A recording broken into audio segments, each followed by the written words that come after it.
салом бинандагони гиромӣ, ҳамдиёрони азиз, намушнавати сарбозии ватанро ба умумтарин рӯйдодҳои ҳаёти низомии кишвар ки аз ҷониби гурӯҳи эҷодии маркази матбуоти вазорати мудофиа омода гардидааст манзури шумо мегардонем.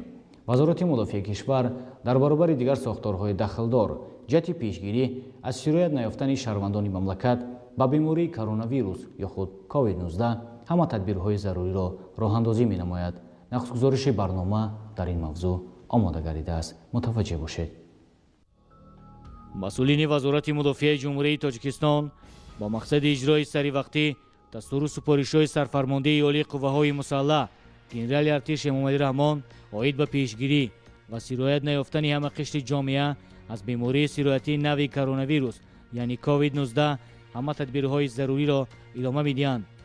аз ҷумла аз дастгоҳи марказӣ воситоти генералӣ шурӯъ гардида дар ҳудуди ҳама қисмҳои низомии навъҳои хушон ва ҳатто машқгоҳҳои дурдастарин чорабиниҳои санитариву гигиенӣ дар ҳама бинову иншооти аҳамияти ҳарбӣ дошта идома дода мешаванд.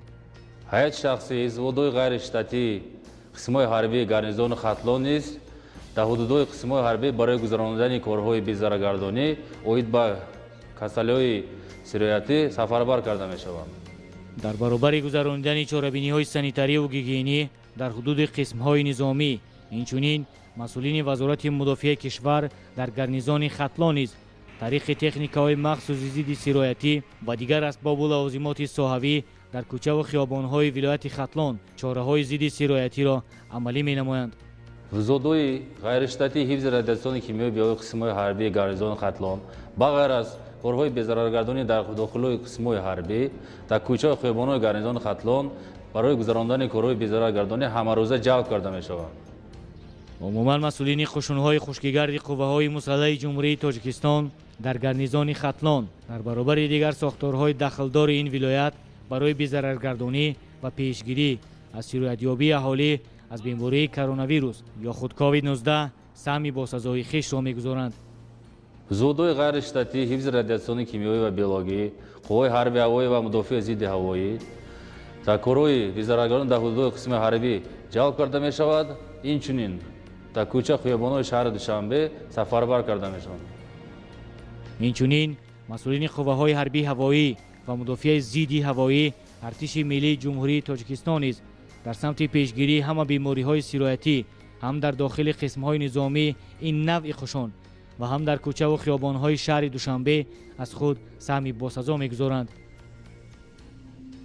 масъулини қувваҳои ҳарбии ҳавоӣ ва мудофиаи зидди ҳавоӣ қувваҳои мусаллаҳи ҷумҳурии Тоҷикистон ҷиҳати безараргардонидан ба гурӯҳҳо тақсим гардида ба амалиёти махсуси поксозӣ кӯчаву хиёбонҳо ҷалб гардиданд ва бешак ин тадбир аз ҷониби ин навъи қушон марҳила ба марҳила давом дода мешавад.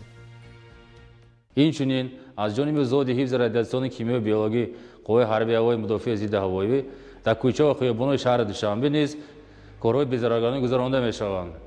ҳамзамон аз ҳисоби ҳайати шахсии қувваҳои ҳарбии ҳавоӣ ва мудофиаи зидди ҳавоӣ гурӯҳҳои махсус омода карда шуда дар кӯчаву хиёбонҳои шаҳри Душанбе ва назди биноҳои истиқоматии шаҳрвандони пойтахт бо аҳолӣ корҳои фаҳмондадиҳиро ба мақсади пешгирӣ аз сироятшавии ин беморӣ ташкилот ба роҳ мондаанд. вузудҳои ғайриштатии ҳифзи радиатсиони кимиёвии биологии қисмҳои ҳарбии вазорати мудофиа мин баъд низ корҳои безараргардониро идома медиҳанд. умуман вазорати мудофиаи ҷумҳурии Тоҷикистон дар баробари дигар сохторҳои дахлдор дар самти пешгирии ҳама қишри ҷомеа аз сироятшавии бемории сироятии коронавирус ё худ COVID-19 тадбирҳои зарурӣ ва саривақтиро амалӣ менамояд ва дар ин самт танҳо ба хотири беҳдошти солимии ҳама шаҳрвандони ҷумҳурии Тоҷикистон чорабиниҳои пешгирӣ ва безараргардонӣ аз ҷониби ин сохтори қудратӣ идома дода мешавад.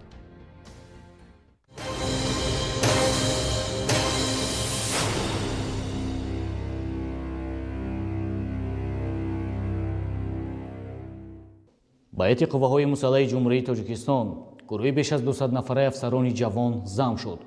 ё худ донишкадаи ҳарбии вазорати мудофиаи мамлакат 26-умин хатмкунандагони худро ба сафи артиши миллӣ ва сохторҳои қудратӣ шомил намуд.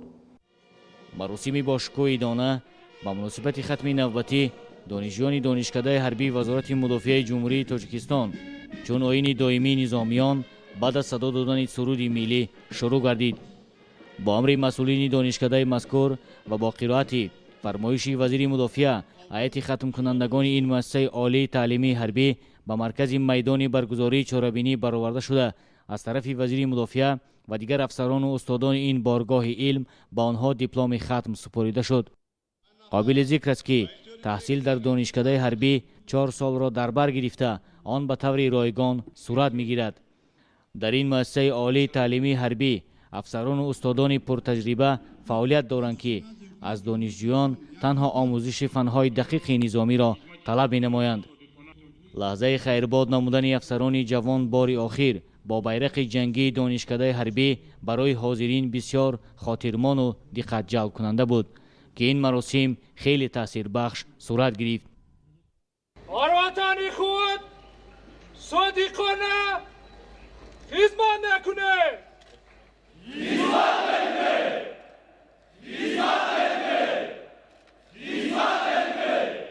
تربیه و به کمال رسانیدن و پرگردانی ارتش جوان تاجیکستان با کادرهای ملی و بلند اختصاصی گوناگون ساحه و صادق و وطن دوست همیشه در پرتو توجه رهبریت عالی کشور قرار داشته.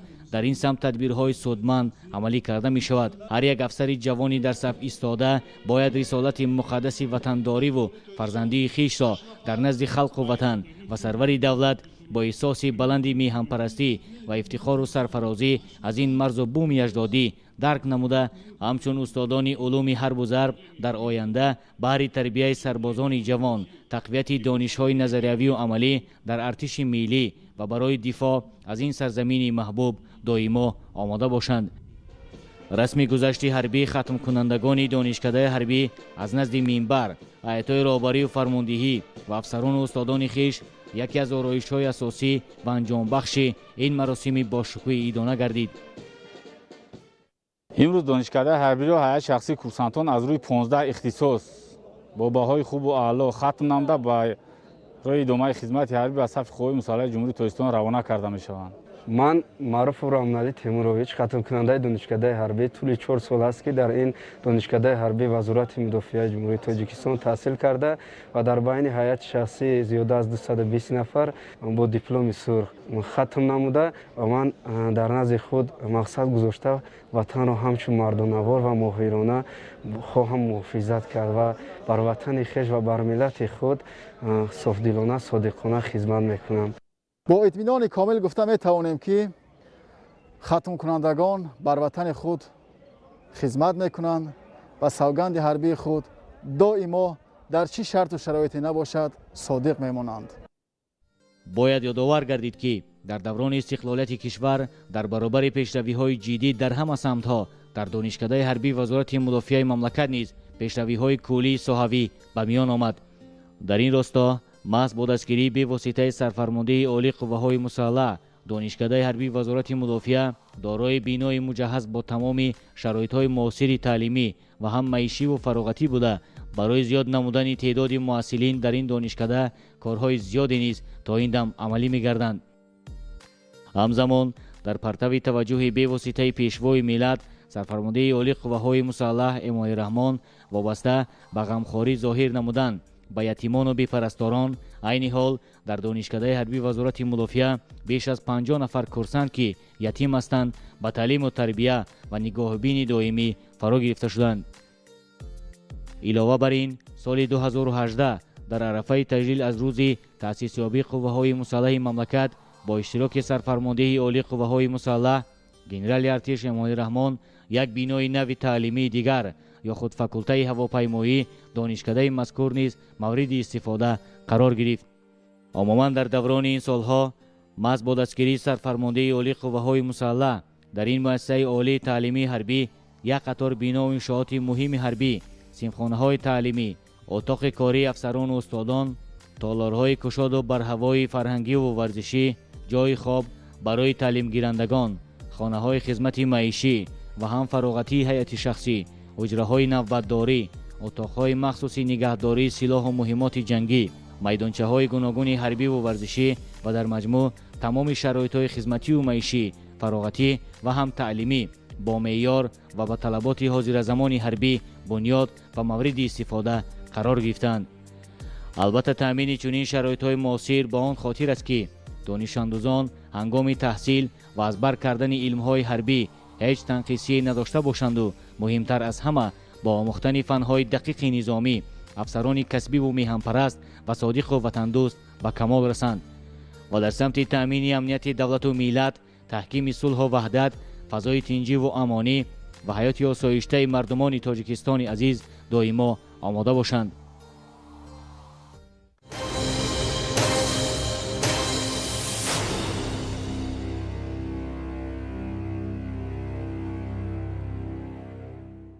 در همه قسم واحدهای نظامی وزارت مدافع مملکت و در مجموع نفهای قشون ارتش ملی کشور سربازان بعد از گذشتن از کورس کوتاه مدت نواسکری سوگندی حربی یاد میکنند.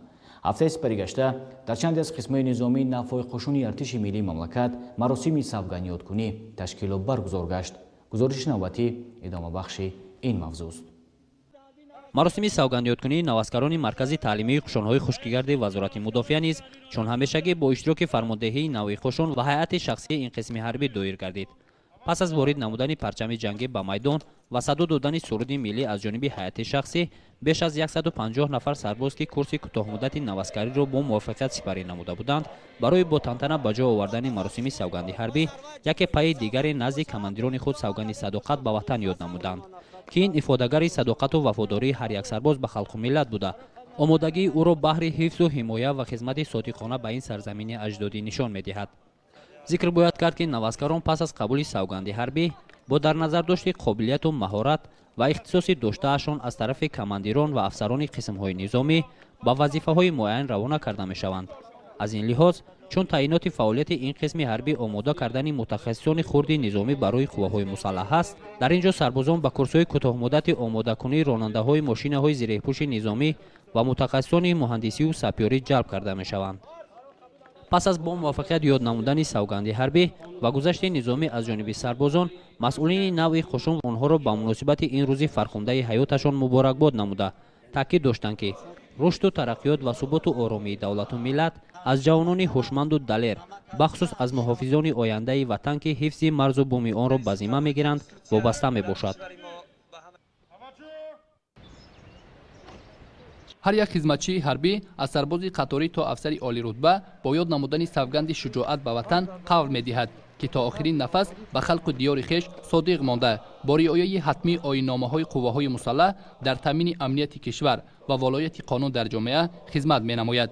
با درک عمیق چنین سطرها گروه نواسکرانی نزدیک به 100 نفری بتالون کشاورزی اگنتی تامینات اموال مخصوصی نزد حکومت جمهوری تاجیکستان با یاد نمودن سوگند حربی شروع نمودند.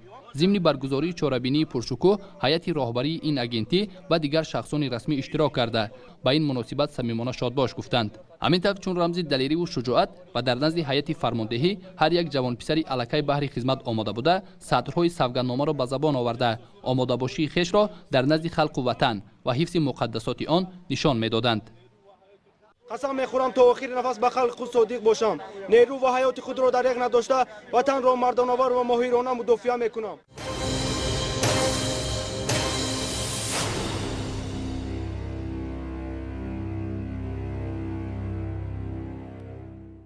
بینندگان گرامی، در اینجا رسیدیم به فرجام برنامه سربازی وطن. خیر تا برنامه‌های نوبتی شاد و پیروز مانید.